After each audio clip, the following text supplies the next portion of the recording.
This is a Dreamcast disc and is for use only on a Dreamcast unit. Playing this disc on a hi-fi or other audio equipment can cause serious damage to its speakers. Dreamcast, up to 6 billion players. Welcome back to the stage of history. Why don't we play together? Hey, it's time to make some crazy money. Are you ready? Here we go!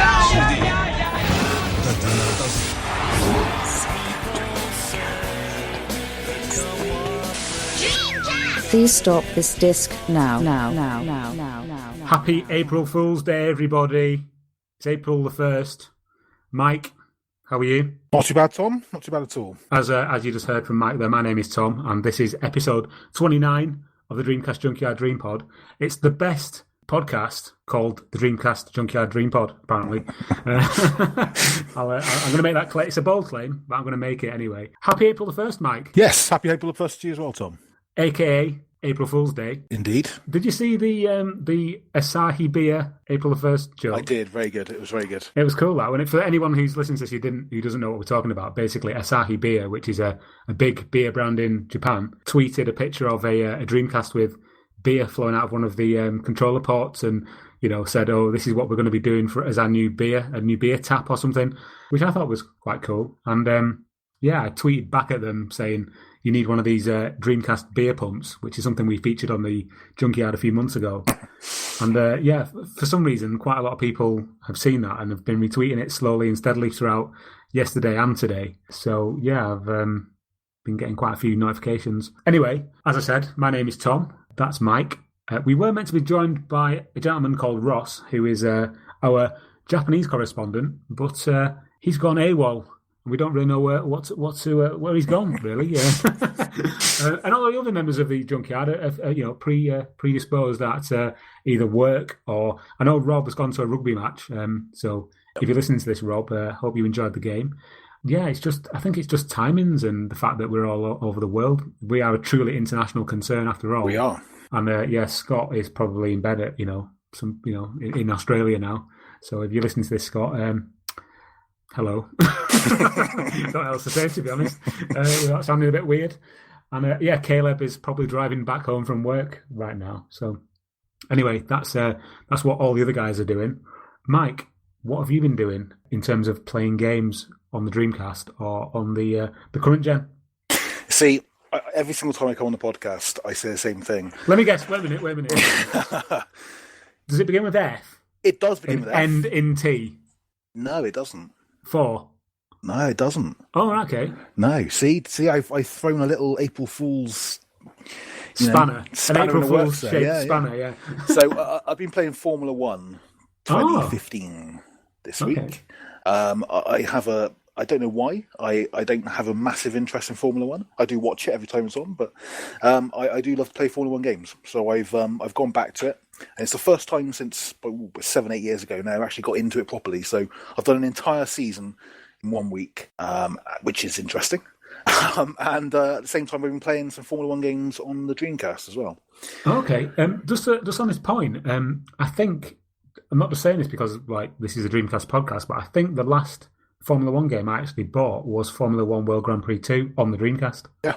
Yeah, so what have you been playing on the old Dreamcast? Formula 1 Grand Prix 2. Exactly. Oh, wow.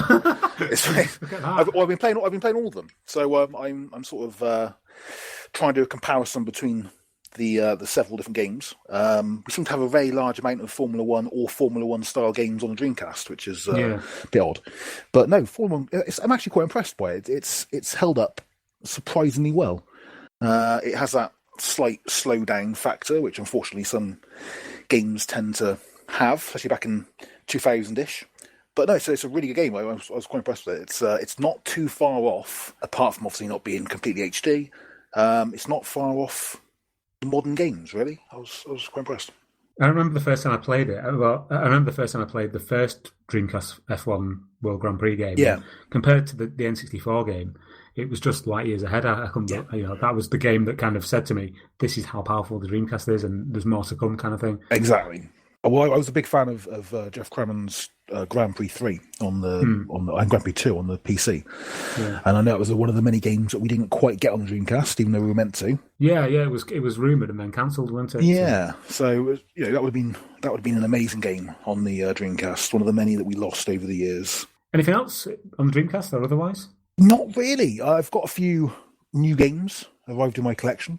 Thanks to our Japanese correspondent Ross, I've received Quiz Am I Goddess, which is a Japanese game. I've absolutely no idea. I presume it's a quiz game of some kind. But it's an amazing set. It's got a pillow and it's got stamps. Wait, what? It's got what? A pillow you put your head on? Yeah, it's got a pillow inside it. What, in the box? Like in the box set? Oh yeah, that's weird.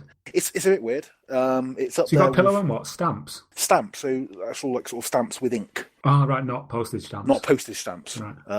So it's an odd box set. It goes up there with my Love Hina games, which make absolutely no sense, and some of the things they've got in them, like a massive towel and a little cuddly turtle. I'm sure they make perfect sense if you're Japanese, but I've no idea what's going on with them. I wonder if like Japanese people look at our like special editions of games with like the little like statues and things and think the same thing. Like, yes, what are you meant to do with that? Yeah, exactly, we've got pillows in our games. What are you meant to do with that resin statue of like a character or whatever? Unfortunately, I've got that a lot as well. So my room sort of is full of slightly obscure Japanese limited editions and lots and lots and lots of modern day limited editions which have no purpose. Let's be honest about it. Even my lovely Pip-Boy has no point to it. And of course, I will have to say this as well, because I know that both myself and yourself are big fans of the genre.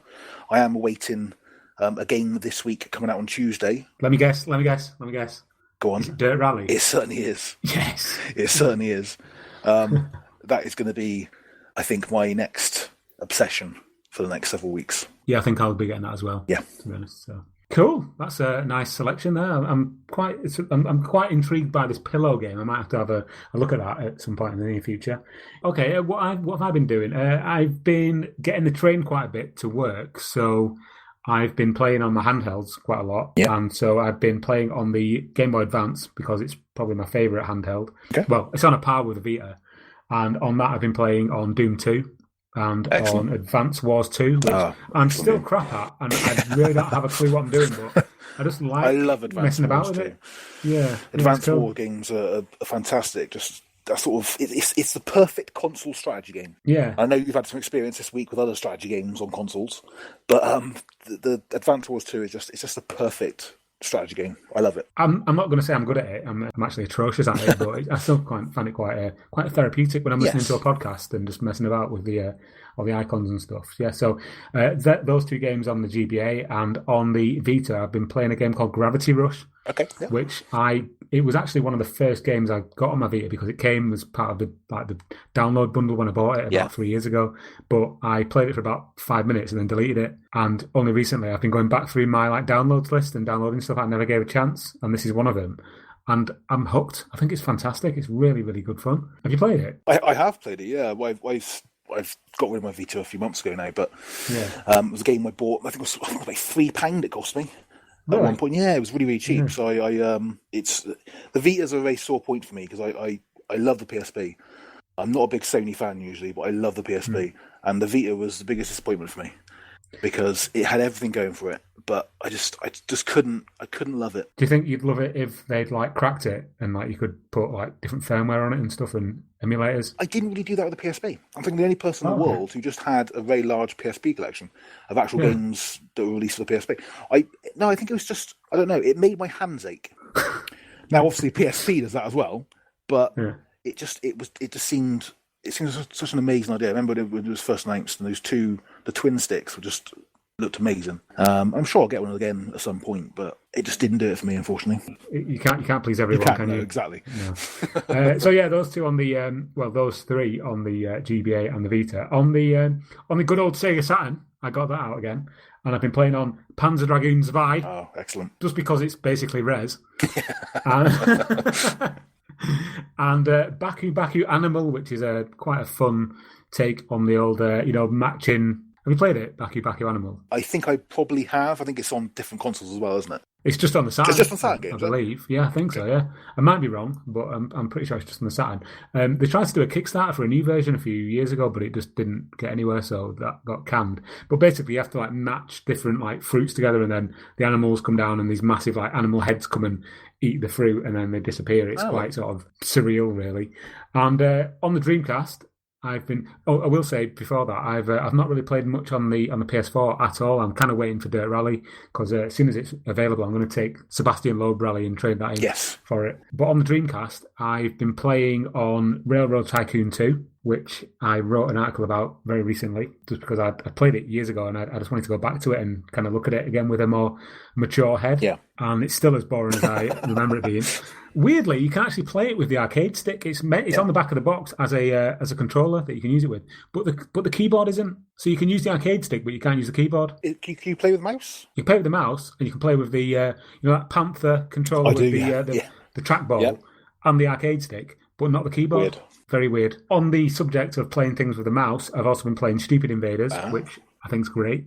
Great point-and-click game, or one of the only point-and-click games for the Dreamcast, or the only official one anyway. Yes, yeah, it is. And then I bought some new games as well, very cheap as well, from an online shop called Games World Bodmin. I got Radurgi for £30, which was a phenomenal price because this thing goes for 80 to 100 usually, on eBay that is.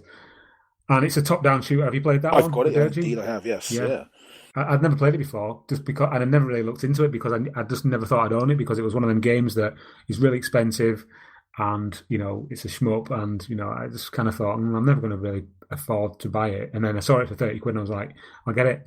And yeah, I'm quite pleasantly surprised by how good it is. It's it kind of reminds me of Jet Set Radio, if that makes any sense, because it's cel-shaded and it's quite bright and vibrant as well, like really bright kind of graphics. Yeah, I haven't got a clue what I'm doing, but I do like it. I'm not a shmup expert at all. I think I sort of play.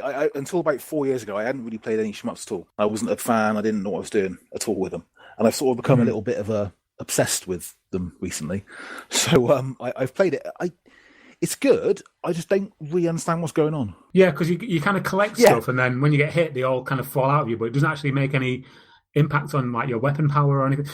Someone's probably listening to this screaming at their iPod or whatever it is, or punching the screen. But yeah, I can't really make head nor tail of what I'm doing. But it's good fun. So. The one after the game that Milestone, I think, wasn't it? Who published it? Yeah. Their game after, which is, I'm going to get this wrong, and if Ross was here, he no doubt would chastise me. But is it Karoo or Crow or?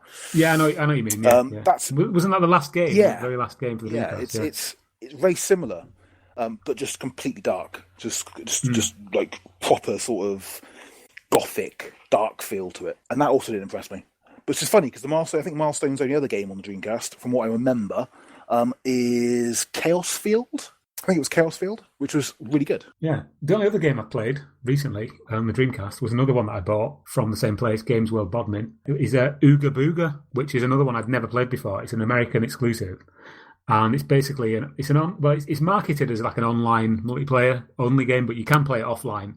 And it's kind of like it reminds me a little bit of Outrigger, but kind of set on Polynesian islands, and you kind of run around hitting like other like characters with like masks on and stuff. It looks quite nice, it's got pretty good stylized graphics. And apparently, by all accounts, the online mode was like one of the best online experiences you could get. And yeah, it was never released in the UK. I'm guessing it was down to the fact that we had 33k modems, and probably it wouldn't really have worked as well as it did with the 56ks and the broadband adapters and whatnot. But that's really what I've been doing on the old Dreamcast. Well, there is one other game I'm playing on the Dreamcast, but we'll come to that very shortly. But yeah, let's jump into our first topic of discussion. And I'm already getting sick of the sound of my own voice, so I do tend to do this. So if you're listening to this now, you the listener, on your commute or when you're in the washing up or whatever else you're doing, then I apologise for my droning voice. However, last weekend was Easter weekend, long weekend. Did you enjoy your long weekend, Mike? I was working, so no. Simple answer. Well, that's put down on everything then. No. For many people, last weekend was a long Easter weekend, and on Easter Sunday, myself and Rob, we attended an event in a town called Dorchester, which is the county town of the county of Dorset. Very nice, very posh, and they'd never had a convention before, like a geek, like nerd sci-fi convention type thing. And the one last Easter, was held in aid of a local charity called Smile with City. It's called. It's a neuroblastoma cancer charity for kids. So it was on a good, good. What's the word? Well, charity. Yeah. Good cause even. Yeah. So myself and Rob went down there, as the Dreamcast Junkyard, and we set up all the Dreamcasts along one wall, and we had.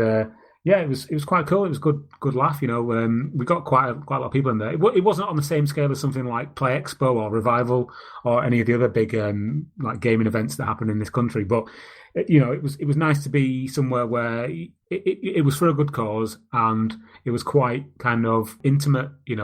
It was quite a small event. But I mean, they did have like people like David Prowse, Darth Vader, and I think the guy who played R2-D2 was there as well, like signing autographs. So they had a lot of people walking around in Stormtrooper outfits and various other sci-fi related cosplay outfits. For the most part, yeah, it was really cool. We were there with the guys from Noah's Arcade, which is another gaming website, and yeah, it was just a nice chilled out event, and showing the next generation of kids the amazingness of the Dreamcast.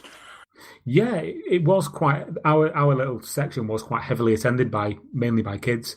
There were a few like quite hardcore 2D beat 'em up fans who came along and like wanted to prove something to their mate, and there was some pretty good father versus son battles on various games. But yeah, for the most part, it was mainly kids. And at one point, a little lad turned to me and went, "Where's my mum?" And I went, "I don't know. I have no idea. Sorry. But stay here and play on the Dreamcast. I'm sure she'll reappear." And she did about 5 minutes later. So the power of the Dreamcast. Exactly, the power of Dreamcast. We even keep kids safe when their parents go off. This is why Dreamcast should never been discontinued. See, listening, Sega. This is what you're doing. Yeah, it's a child-minding tool. It's not just a console. It's a child-minding tool as well. They've marketed Dreamcast as a child-minding tool. We'd still be living in a Dreamcast world now. Well, we are. We do live in a Dreamcast world, but everyone would. Oh, we do, yeah, every day, like to sometimes to distraction. Yeah. But I think they raised about just over $3,000 for this charity, so that was really cool. And just really chilled out. I think they're going to make it annual, so if they do, then more than likely we'll be there again next year, maybe with even more stuff. But that was the Greedy Goblin Con at Dorchester County Museum on Easter Sunday. That was really cool. Awesome.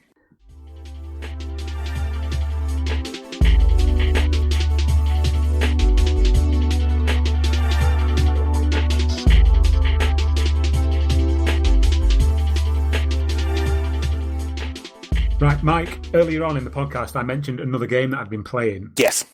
That I didn't really want to allude to because I thought I might spoil the surprise. Yep. But I'm guessing you already know what it is. And for those people who don't know what it is, do you remember a few years ago there was a game called Flappy Bird for the iPhone and like Android and stuff? Did you get it? Did you play it? Oh God, no. No? I think I played a Flash version online at some point. Yeah. God, it was everywhere, wasn't it? It like, was. People had like all those like them rip-off versions, and like people were selling iPhones on Gumtree and eBay, and it said like has Flappy Bird installed, and people paying like £1,000 and more. For it, it's like, what are you doing, you idiot? Just go to work one day, and all these people who've like never played a game in their life, sort of like walking around with like this game on their phone. Like, oh, well, it's not that good, really. I'm not quite sure why everyone's playing it, but hey, it's fab. To be honest, I mean, it's not really it's kind of like an endless runner, and it's not really a game as such. It's just a little thing to pass the time with. However, that's not going to detract from the fact that a guy we mentioned on the podcast a few issues ago or episodes ago, a guy on Instagram called Guacasaurus. Yes. I hope I'm saying that right. Guacasaurus Mex, or Tom, as he's more commonly known as.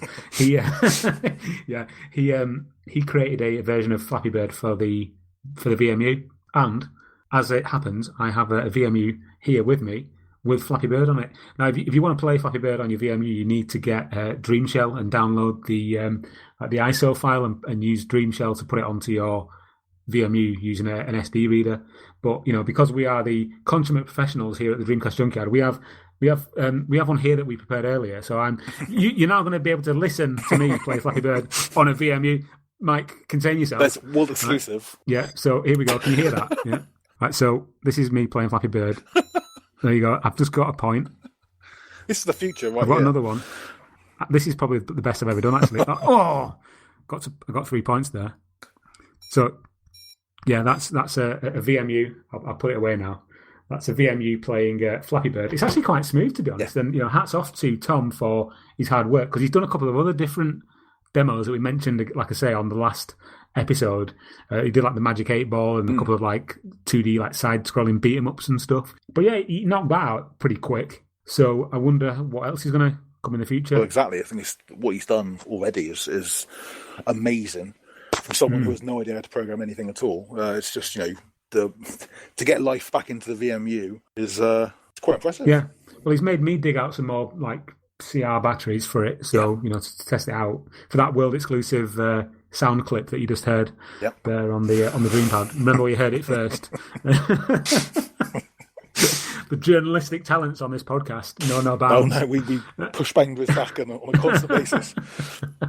But yeah, it's really cool. And if you want to find out how to get it onto your VMU, just go onto the Dreamcast Junkyard main site, and there's a little article there and a link to the ISO file that you can get. Anyway, let's move on from Flappy Bird. Yes. Regrettably. Mike, have you heard about this thing to do with Stone Age Gamer? Oh, I have indeed, yes. Nemo? I have. Before I go into what the story is, have you actually got a USB GD-ROM? I haven't, no, I haven't. I was eyeing up one for a while, but I haven't, no. I'm more of a collector of the CDs themselves, or GD-ROMs. Sorry, Are you a purist? Would you call yourself a purist? Yeah, just a bit sort of technophobic, really. I'm not. I'm even though it's meant to be really simple, and it is from what I've seen, I would somehow mess it up. I know I would. So I just thought of, it's a lot. It's a fair amount of money, and I can buy several unplayable Japanese text adventures for that. Well, there you go. Yeah, you put your money in the right place, exactly. To be honest. Basically, what this thing is, to be honest, Ross has actually got one of these. He has, yeah. So it would have been good if he'd been on the podcast to actually tell us or extol its virtues. But I'm pretty sure we can do a pretty good job just by reading other people's posts on various blogs and websites. But for those people who are listening, there's probably going to be very few of you who are listening to this who don't know what we're talking about. But basically, the USB GD-ROM is a device that you take the GD-ROM drive out of the Dreamcast, and then you slot this thing into the Dreamcast, and then you can put a USB flash stick, memory stick or whatever, into this thing, and then that will then read the games off the memory stick, and you can play. I think somebody said the other day on the Facebook group they've got like every single Dreamcast game on a massive memory stick, and they can just play them straight from it, which is all well and good if you've got limited space and you don't want your room or whatever like cluttered up with like mountains of like broken blue PAL Dreamcast boxes like mine.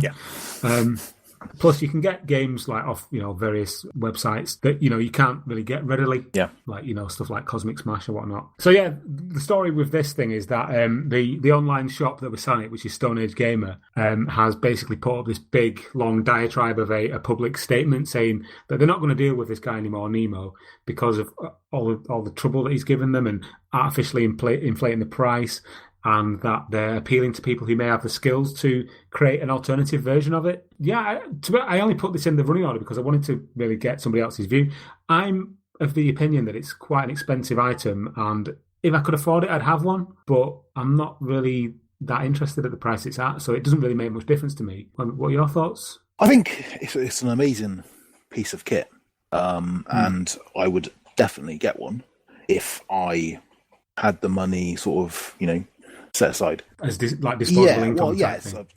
I'm sure I probably could if I didn't buy so many random games. But it's for people who want it. It's amazing. I think it's more interesting to me from a technological sort of point of view. It's a really interesting, yet another innovation in the sort of Dreamcast community. If I could afford it, I'd have them in all my Dreamcasts, because one thing that kind of has become apparent to me recently is that, especially doing these events, when I have all the Dreamcasts laid out on like the different tables and whatnot, there's so many of them fail constantly. Like one will reset. Yeah. It's kind of like, spinning plates. Yeah. then you've got different plates on different sticks, and then one will like fail, and then one of them will freeze, and then you're kind of like going back and forward, and one of them won't read a disc. And you're like, for fuck's sake, if I just had like these like GDEMU things in all of them, I could literally just choose games from a list. I think that's the point there. I think it's everyone knows that eventually most Dreamcast disc drives are going to go. They're all going to fail eventually. Nothing is like, forever. All Dreamcasts will fail eventually. There'll be no more Dreamcasts. Oh, don't. So, that's going to put me on a down all weekend now. Oh, sorry, mate. Sorry. Forget I said that. I have nightmares tonight. Horde of like sort of non-working Dreamcasts come chase me down streets. I think, yes, in terms of preservation of the games, it's fantastic. A chance for people to play them without having to worry about actually like the discs becoming unplayable, because I've got a couple that have got like disc rot, and you can't really like you can like hold them up to the light and you can see through them. Yeah, where the backing is kind of like worn away and whatnot. Yeah, so. I've been quite lucky so far. I haven't had any, apart from my very, very first Dreamcast I bought. None of my Dreamcasts have failed. But I'm saying this, and that's a stupid thing to say, because of course now it's going to break tonight. Sod's law, mate. But yeah, it's in terms of I think if people want to get it, it's fantastic. I think in terms of I don't think it's an essential piece of kit for everybody. And I think the price is quite high. Yeah, I think the problem is though now that they're not selling them anymore on Stone Age Gamer, so he's kind of looking for an alternative. I'm sure one will come about at some point, and you do still have the what's the SD reader one? Yeah, it's a similar thing, but you use an SD card. GDEMU. That is what we're talking about, I think, isn't it? No, we're talking about USB GD-ROM. Oh, are we? Okay. There you go. That says quite a lot, doesn't it? As I can see, I'm not technical in the slightest. But no, I think reading Stone Age Gamer's statement, obviously I don't know the technicalities of it. I don't know exactly where it went on, but it sounds like a little bit of a palaver, to say the least. What's the phrase, like airing your dirty laundry in public? Obviously, everyone likes a drama and to read about it, but maybe if they kind of behind the scenes. The retro scene has too much drama as it is. I think it's it's like EastEnders, isn't it? It's like every week there's a new drama. For fuck's sake, it's only games. Jesus, people need to chill out. But again, I think it's a symptom of how popular the Dreamcast is, though. I know that it's sold massive amounts, and all of these sort of new technological aspects of the Dreamcast are selling really quite high quantities. And I think it shows how much life is in the Dreamcast still. And on that subject, Mike, what an amazing segue. I know you planned it, because you're the consummate professional that you are. Just like me with my readily available Flappy Bird VMU, which I'm still actually playing with, by the way. I'm surprised that battery hasn't died yet. Oh, wait a minute, it's just gone. We have news of not one, but two potential new Dreamcast games.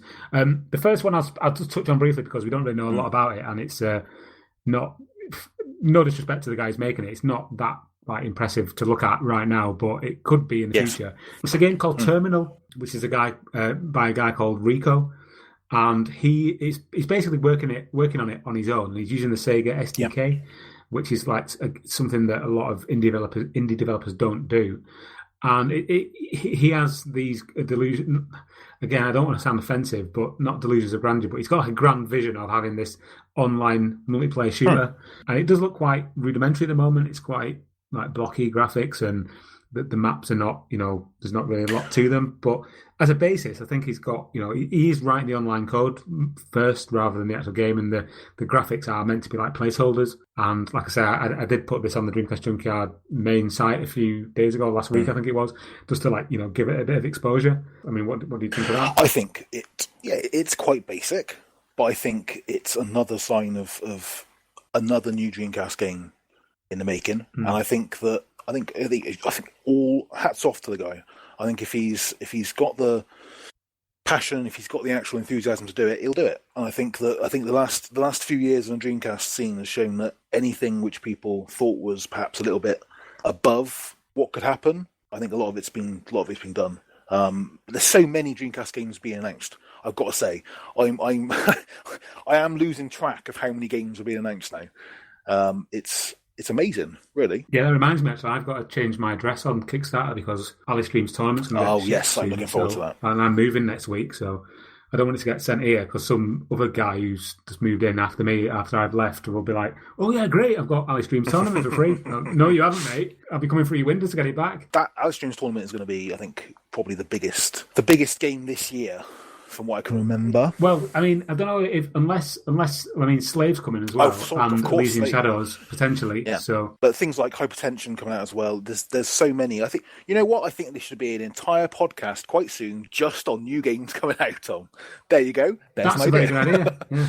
Maybe with some special guests who are actually making these games, we could try that as well. But it is amazing. Obviously, again, I'm not a programmer. I'm not in any way able to code things. It's amazing to me that people still have the love enough to go back and actually do all this programming for consoles. Let's face it, it's still quite a niche market, and I think it's amazing. I think all hats off to the guy. I think it'd be amazing.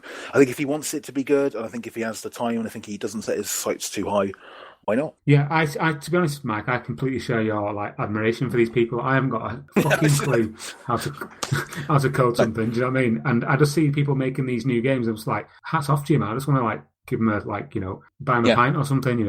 On this subject though, moving away from Terminal, there's been some new information released about an as yet unnamed.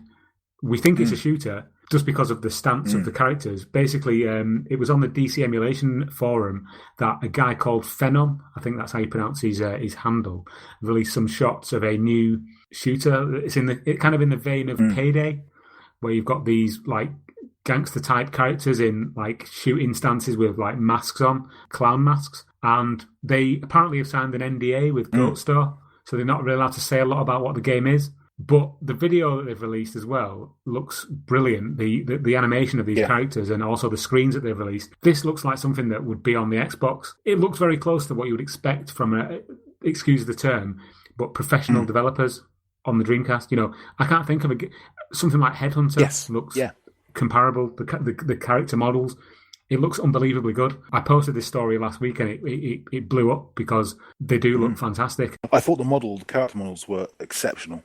I thought I didn't really believe, not casting doubt on your own report, but I couldn't believe it was a Dreamcast model. I know that, and I know there are some games with models that are better than that, and there are some games that will are better than that. But for an indie developer to be able to do that, I thought was exceptional. Yeah. I think, it's very early days, and obviously we don't know what the game itself is going to be like. But again, it just shows how much talent is out there. I will say this now. I will put this kind of disclaimer on this, that even though we've kind of got this wild-eyed, sort of childish, wow, these things are coming out, we don't know if anything is ever going to come of any of these things. Do you know what I mean? They are literally just screenshots, and we're kind of going, new game coming out, but it might not. I always look at things with the best possible, in the best possible light, because I like to be kind of positive about stuff. I don't want to go, look at this shit. It might come out, but probably won't, because who wants to read that? I think the thing is though is that there's so many games. It seems almost to be like a progression. The last 10 years of indie releases have been pretty much 2D. There's not many 3D games. I'm trying to think of any 3D games now. I'm trying to think of. And obviously some of them look amazing. We all know which of the indie releases look exceptional, and some of the things they've done, are unbelievable. But I think it seems to be now, the last year or so, 3D games seem to have come. There's is there 6 games or works in progress that are currently 3D? I'm trying to remember. Obviously, Hypertension, Slave. You've got the 2 titles we've talked about tonight. You've got Retro Summer's game, which I can't remember the name of. Oh, Xenocider. Xenocider, yeah, Xenocider.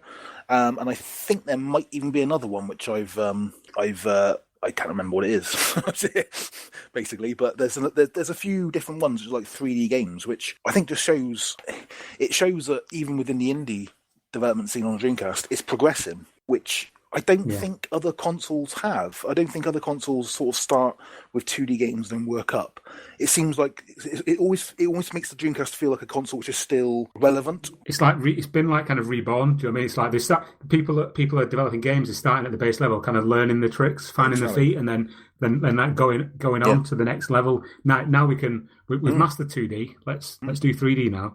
So yeah, again, as long as people have still got Dreamcasts that actually work, maybe in 10 years' time, God knows. Who knows what kind of games we might be seeing. If we're still around, we'll still be reporting on them. But yeah, it's exciting times, as we always say. But yeah, so those are the two games that are coming soon, potentially, Terminal and the unnamed Goat Store shooter. So yeah, it's something to look forward to at least.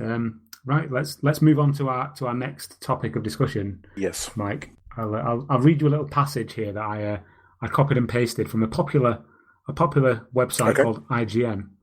This was actually published on the it doesn't say the actual day, but it was March 2000. IGN said, a port of the popular arcade fighter Dead or Alive 2 offers a new tag team mode, multi-level fighting arenas, and more smarmy female exploitation than you can shake a stick at. And they also awarded the game 9.4 out of 10. Mike, have you ever played Dead or Alive 2? I certainly have, yes. Excellent. Then what do you think of the game? I think it's... so I got in trouble for talking about fighting games last time. It's all right. There's no fighting game snobs here this time. So I think if we were talking about graphics and style, I think Dead or Alive 2 would be exceptional. It's one of the few games that when I repurchased my Dreamcast, I wanted to get straight away because it looks stunning. I think it's only probably beaten by Soul Calibur in terms of good looks in a 3D fighting Really? game. I think so. I disagree. I think Dead or Alive 2 is better looking than Soul Calibur. See, I don't know. It's difficult. I think Dead or Alive 2 has a lot going for it, and it does look amazing. And the detail is fantastic. And we all know about the breast physics. But I think it's #Gamergate. Oh God, don't. So I think Soul Calibur though, it just looks more like a Sega game. Do you know what I mean? It's brighter to me. Dead or Alive 2 always feels a little bit more. Well, put it like this: when we do these events, the game that I put on to try and get people to come and have a look at what we're doing at our stall or our stand is usually Dead or Alive 2, just because it looks equally as good as, if not better than, the PS3 version of the game. So I always put it on because people they think, retro stuff, and they if they're not familiar with the Dreamcast, they're probably thinking like Mega Drive graphics or whatever, and then they see this thing running and they're like, wow, look at that. So just like this event at the weekend that we just did, the first game I put on one of the bigger screens was Dead or Alive 2, just to kind of show people that it's not all about 2D shmups and 2D fighting games and whatnot, just to prove what the system can do. And one of the reasons that I'm quite a fan of this game is not just like the visuals from like a sort of gawping at it and going, wow, that looks amazing. It's the interactive arenas. Oh yeah, that's the way you can smash people through walls, and then you can fall down to different levels. Again, like you, Mike, I'm not a purist when it comes to fighting games. No. I'm literally like a button basher, and if something like easily amuses me or it entertains me, even like Soul Calibur, then I'm kind of I can just hit these buttons and do some quite good moves. And for me, Dead or Alive is like the epitome of this. I sort of said already that the graphics were slightly worse. I think, let's be honest about it, the two games that we've talked about are so high quality in graphics. I think it'd be churlish to sort of try and be too dismissive of one or the other. In terms of mechanics, I've got to be honest with you, I don't like Dead or Alive 2. I find it to be too simple. Yeah, no, that's a valid point. It is very, it's a very easy game, I will say, and not only that, the campaign story mode is quite sort of short-lived. There's not a lot to it. I mean, I know with Soul Calibur you've got different missions. Is it mission mode or whatever it's called? Whereas in Dead or Alive 2, you've literally got arcade mode. I think Soul Calibur. I think Soul Calibur is still the best fighter ever made. I think Soul Calibur's single-player mode is exceptional. See, a lot of people tell that I've kind of, I say discussed with, but probably more argued with, have said that they think that Soul Edge is superior to Soul Calibur. So I've only played Soul Edge for a very short time, so I wouldn't even be able to sort of. I wouldn't even put my hat into the ring because I've never played it, so I don't think Soul Calibur it set the bar so high for such an early game on the Dreamcast. It was just amazing, and I think it was very difficult for any game to come after it. I think Dead or Alive 2 comes very close. I think that the multi-tier arenas are amazing. I remember the first time I actually managed to smash someone through one of the side railings. was like, whoa, okay, this is good. It's also one of those games that do you remember when the PS2 actually came out and people were going, "Oh, Jaggies," you know, like, this is why the Dreamcast better than the PS2, and then they'd show like close-ups of like a character's arm with like a like a jagged line, and then the Dreamcast like, look how smooth it is, and you're just like, what does that even mean? But, you know, but this is the thing: there's so many. There's a good. I can think of half a dozen, maybe even a dozen games off the top of my head that graphically were so good on the Dreamcast. There's videos online, which I'm sure you've seen and other people have seen, of comparisons between PS2 games and Dreamcast games. The best Dreamcast games weren't beaten until, you know, they weren't significantly beaten until we got to the Xbox 360 and PS3. F355 Challenge. You know, that game looks stunning. Still, I mean, I don't know if I agree with you on that point, Mike. To be honest, I mean, there are some pretty spectacular looking PS2 there games. Is. You know, some of the, like, I mean, GT3 is just phenomenally good looking. Yeah, but you know, I'm not going to sit here and like sing the praises of the PS2. I think it's a great console. Don't get me wrong. I'm not one of these blind fanboys who just goes, "Oh, everything Sony's crap," because it clearly isn't. But that point I was making there about the Jaggies earlier on was just like, I wasn't using that as an example of like how Dreamcast is better. I was just saying that's how pathetic people at the time were. I've got no problem being a fanboy, so I'll quite happily say that. I'm trying to be the voice of truth and reason. You know what I mean? You be the fanboy. Go ahead. I have to say, although the PS2 is a great console, you know, I had a PS2 quite early on, and I think the PS2 is overrated. And I think the Dreamcast, compared to the PS2, I think Dreamcast held its own. You know, Gran Turismo 3 looks stunning. You know, I remember Tony Hawk's 3 the first time I played that. The improvement over what the Dreamcast had was amazing. But I think generally, if the Dreamcast had been pushed, I think the Dreamcast, Shenmue, for instance. I mean, come on, Shenmue. The graphics in Shenmue are just so. I think, I genuinely think the Dreamcast was ahead of its time. I know many of us Dreamcast fanboys think the same. What we're trying to say is that we are in agreement that Dead or Alive 2 is a great game. Yeah, in a nutshell. Yeah. Okay. I'll say yeah. I'll say yeah. I don't want Dead or Alive fans chasing me for the next 7 months. I've actually got the Japanese version of the Saturn. Well, it's only out in Japan, isn't it? The Saturn version, so or Dead or Alive 1 off Ross, incidentally. So I've to be honest, I've not really even played it that much. I think it's worth mentioning. I believe the Dead or Alive 2 version on the Dreamcast in Japan, they had a improved version, I believe. Oh yeah, there were special editions. I believe with extra characters and things. And of course, we have to mention the homebrew sort of scene, because they released quite recently a Dead or Alive 2 Ultimate, I believe, isn't it? Yes, yeah, I did. Yeah, didn't they have like Spider-Man in it? I think something like that. Yeah, they had some extra characters, didn't they? Yeah, it was quite an interesting thing to release. To be honest, it was a surprise. Anyway, let's move on. Mike, are there any other burning issues that you'd like to discuss? Not really, Tom. Not that I can think of. Okay, then that's okay. Yeah, that's been quite an interesting episode. I thought we've covered quite a few things. I think the highlight was probably for me the Flappy Bird, Flappy Bird exclusive sound bite there. To be honest, and I don't think we can beat that. So let's end the episode here. Mike, you can be found on Twitter, if I'm not mistaken. Where can you be found? At @space_turnip. I can be found on Twitter as well. I'm at Tom Lee C. And you can find the Junkyard as a whole. We've changed our Twitter. It's now at the DC Junkyard. I tried to put it to Dreamcast Junkyard, but that was too long. And then I tried to put it to DC Junkyard, and that's already been taken by an actual junkyard in Washington, DC.